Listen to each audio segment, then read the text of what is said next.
আসসালামু আলাইকুম। সংবাদে আপনাদের সবাইকে স্বাগত। সংবাদ শিরোনাম। রাজবাড়ীতে মাজারে হামলা হত্যার ঘটনায় স্থানীয় মসজিদের ইমাম সহ 2 জন গ্রেফতার।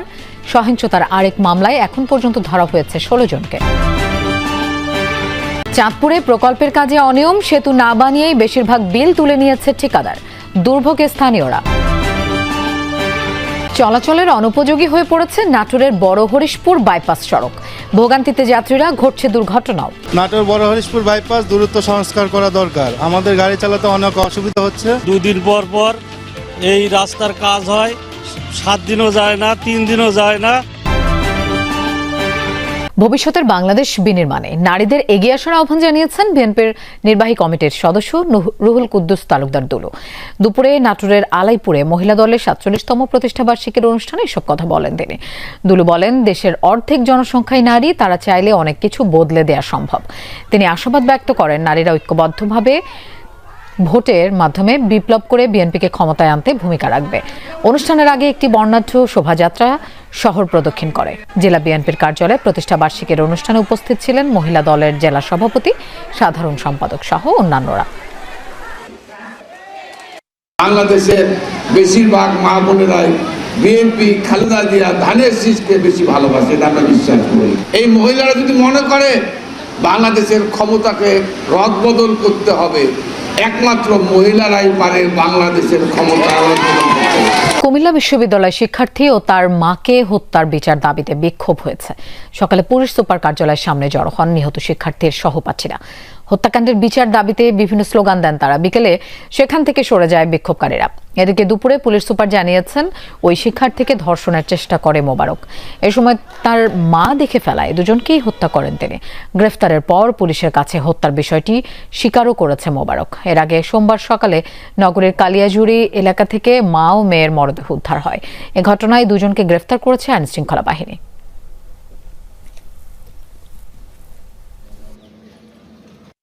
ধর্ষণের চেষ্টা করে এবং এটা তার মা যখন দেখে ফেলে তখন ওই পাশের রুমে মাকে ধাক্কা দিয়ে নিয়ে বেডে ফেলে বালির চাপা দিয়ে হত্যা করে এবং পরবর্তীতে তার মৃত্যু নিশ্চিত হলে পাশের রুমে এসেও সুমায়াকেও গোলাটিতে হত্যা করে।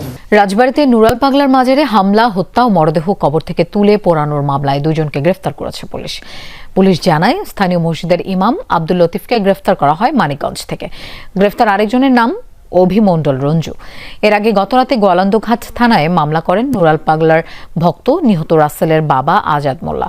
মামলায় 3.5 থেকে 4,000 অজ্ঞাতনামাকে আসামি করা হয়েছে। এদিকে সহিংসতার ঘটনায় পুলিশের উপর হামলা ও গাড়ি ভাঙচুর মামলায় এখন পর্যন্ত 16 জনকে গ্রেফতার করা হয়েছে। ব্রিজের কাজ না করে অধিকাংশ টাকা তুলে নিয়েছেন ঠিকাদার। অপরদিকে কালভার্টের কাজ সম্পন্ন হয়েছে অর্ধেক। চূড়ান্ত কাজের বিল তুলে নিয়েছেন অপর এক ঠিকাদার। চাঁদপুরের শাহরাস্তিতে চলেছে এমন লুটপাট। এর সাথে সম্পৃক্ত রয়েছে উপজেলা নির্বাহী কার্যালয়ের বিভিন্ন কর্মকর্তা। অর্থের এমন নিদারুণ তসরুপের ফলে ভোগান্তিতে পড়েছে স্থানীয়রা। মাটির সড়ক বা বাঁশের সাঁকো এসবই চাঁদপুর শাহরাস্তি উপজেলার চলাচলের মাধ্যম। যদিও 2023-24 অর্থ বছরে প্রায় 4.5 কোটি টাকা ব্যয়ে 4টি সেতু নির্মাণের প্রকল্প পাশ হয়। অভিযোগ উঠেছে, সেতু নির্মাণ না করেই প্রকল্পের বেশিরভাগ টাকা তুলে নিয়েছেন সাব ঠিকাদার তাজুল ইসলাম সুমন। একই প্রকল্পের আওতায় 2024-25 অর্থ বছরে আরও কয়েকটি ব্রিজের নির্মাণ কাজ অসম্পূর্ণ রেখে চূড়ান্ত বিল উত্তোলন করেছেন সাব ঠিকাদার মেশকাত আহমেদ। কাজ হবে বলতেছে যে পানি বদ্ধ হলে যেন স্কিমে কাজটা শেষ হয়ে যাবে, তো অনেক কাজ নাম করে দিবে, এই কথা কাম করে মানে বাড়াইতেছে, সমস্যা দিতেছে। মাটি কাটছে, বানসান দিছে, দেওয়ার পরে বিগত 5 মাস আগে কাজটা হয়ে গেছে। আমরা তো জানি না মানে কবে টাকাগুলো খাইছে, যারা খাইছে তারা জানে ব্রিজটা করে দেয়। এরই মধ্যে ব্রিজের কাজ অসম্পূর্ণ থাকায় প্রশাসনের কাছে মুচলেকা দিয়েছে ঠিকাদার মেশকাত।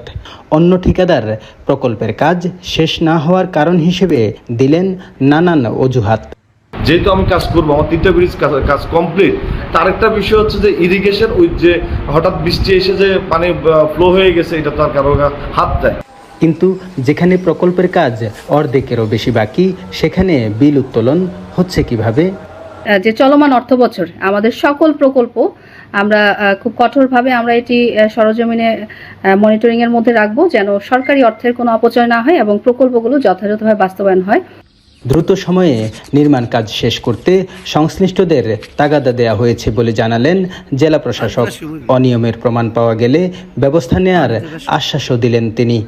যেগুলোর কাজ না হওয়ার পরও বিল উত্তোলন করেছে, সেগুলো যদি রিপোর্ট পাই, প্রতিবেদন যদি প্রমাণিত হয়, অবশ্যই তার বিরুদ্ধে ব্যবস্থা নিব এবং ব্রিজগুলো যাতে সম্পন্ন হয় সেই ব্যাপারেও আমি উদ্যোগ নিব। প্রশাসনের উদাসীনতা, দুই কর্মকর্তার অনিয়ম এবং ঠিকাদারের কারণে ভোগান্তি পোহাচ্ছে শাহরাস্তির জনগণ। গ্রামীণ সড়কে 15 মিটার দৈর্ঘ্যের সেতু বা কালভার্ট নির্মাণ প্রকল্পের আওতায় এখানে একটি সেতু হওয়ার কথা ছিল। সেতু তো হয়নি, উল্টো অধিকাংশ টাকা তুলে নিয়েছেন ঠিকাদার। স্থানীয়রা বলছেন এসব টাকা উদ্ধার করে দ্রুততম সময়ে এখানে ব্রিজটি নির্মাণ করা হোক। চলাচলের অনুপযোগী নাটোরের বড় হরিশপুর বাইপাস। বেশিরভাগ জায়গায় কার্পেটিং উঠে সৃষ্টি হয়েছে ছোট বড় গর্ত। যান চলাচলের ভোগান্তি তো রয়েছেই, ঝুঁকি নিয়ে চলাচল করেন হাজার হাজার মানুষ। বরাদ্দ পেলে সংস্কারের আশ্বাস এলজিএডের। নাটোরের সড়ক মহাসড়কের ভোগান্তি নিয়ে নাজমুল হাসানের 3 পর্বের ধারাবাহিকের আজ দেখুন প্রথমটি। সড়কের বেশিরভাগ জায়গায় নেই কার্পেটিং। ছোট বড় গর্তে বৃষ্টির পানি জমে পরিণত হয়েছে মৃত্যুকূপে। ঝুঁকি নিয়েই প্রতিদিন চলছেন হাজারো মানুষ। বেহাল এমন সড়ক নাটোর শহরের বড় হরিশপুর বাইপাসে। অথচ এই সড়কটি ব্যবহার করেই প্রতিনিয়ত রাজধানী ঢাকা সহ আশপাশের জেলায় চলাচল করে দূরপাল্লার যানবাহন। যাত্রী চালকদের অভিযোগ, খানাখন্দের কারণে পরিবহনের যন্ত্রপাতি তো নষ্ট হচ্ছেই, ঘটছে ছোট বড় দুর্ঘটনাও। এমন খানাখন্দ হয়েছে, বড় বড় গাড়িগুলো যাচ্ছে, এদের জন্য তো রিস্ক হচ্ছে, গাড়ির ক্ষতি। এইখান থেকে গাড়িগুলো রাজশাহী, বগুড়া, রংপুরে এবং আমাদের ঢাকাতে গাড়িগুলো যাচ্ছে। দেখেন গাড়ির কত এখানে ভিড়। নাটোর বড় হরিশপুর বাইপাস দ্রুত সংস্কার করা দরকার। আমাদের গাড়ি চালাতে অনেক অসুবিধা হচ্ছে। একটু বৃষ্টি আর ভারী যানবাহন চলাচল করলেই বেরিয়ে আসে রাস্তার কঙ্কালসার চেহারা। ইটের টুকরো আর বালি দিয়েই চলছে দায়সারা সংস্কার। অথচ জোড়াতালি মেরামতের পেছনেই নাকি বছরে খরচ 1.5 কোটি টাকা। ইট আর বালু দিয়ে এরকম মেরামতের কাজ করে, কিন্তু কিছুক্ষণ পরে এই ভোগান্তিটা আবার পুনরায় শুরু হয়, বিশেষ করে যখন বৃষ্টি হয়। এই 2 দিন পর পর এই রাস্তার কাজ হয়, 7 দিনও যায় না, 3 দিনও যায় না। এই রাস্তার আবার 2 দিন পর পর এই খোয়া টোয়া সব আবার উঠে যায়। এরই মধ্যে টেকসই মেরামতের জন্য 4 কোটি টাকার প্রস্তাবনা পাঠানো হয়েছে। বরাদ্দ পেলে দ্রুত সংস্কারের উদ্যোগ নেওয়া হবে জানান স্থানীয় সরকার ও জনপথের নির্বাহী প্রকৌশলী। এটার স্থায়িত্ব বিবেচনায় এই জায়গায় আসলে ঢালাই রাস্তা প্রয়োজন। আমরা একটি প্রস্তাব দিছি, আমরা আশা করি দ্রুত প্রস্তাবটি পাস হবে এবং এবছরে আমরা ইনশাআল্লাহ ইন্টারসেকশনটি ঢালাই রাস্তা করতে পারবো। সেক্ষেত্রে এটি দীর্ঘমেয়াদী জনদুর্ভোগ হ্রাস করবে। জনভোগান্তি কমাতে বড় হরিশপুর বাইপাসটি মেরামতে স্থায়ী পদক্ষেপের দাবি সচেতন মহলের।